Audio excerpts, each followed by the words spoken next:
జనవరి 11, 2026న వడోదరాలో జరిగిన India New Zealand మొదటి one day మ్యాచ్‌లో రోహిత్ శర్మ మరోసారి చరిత్ర సృష్టించాడు.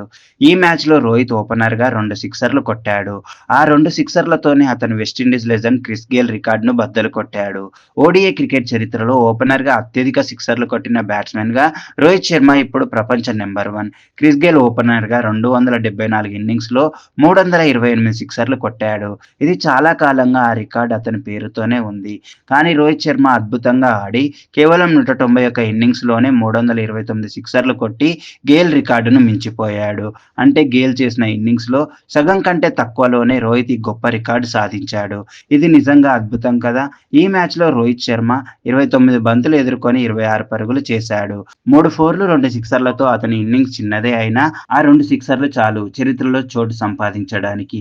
మొదటి సిక్సర్ 6వ ఓవర్‌లో వచ్చింది. రెండోది 7వ ఓవర్‌లో కైల్ జెమిసన్ బౌలింగ్‌లో అద్భుతంగా మిడాన్ మీదుగా వెళ్ళింది. స్టేడియంలో భక్తులు గట్టిగా చప్పట్లు కొట్టారు.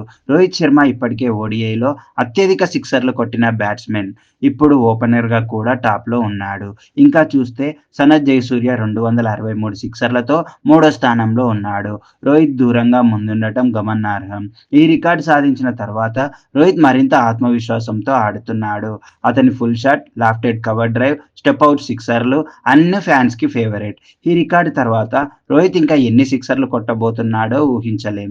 మ్యాచ్ గురించి కాస్త చెప్పాలంటే న్యూజిలాండ్ మొదట బ్యాటింగ్ చేసి 300 చేసింది.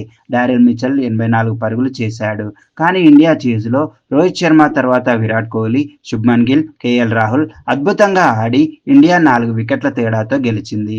రోహిత్ శర్మ నిజంగా హిట్ మ్యాన్. అతని బ్యాటింగ్ చూస్తుంటే మనసు ఉలిక్కి పడుతుంది. ఈ రికార్డు సాధనతో అతను మరోసారి నిరూపించాడు సిక్సర్ల రాజు ఎవరో అని.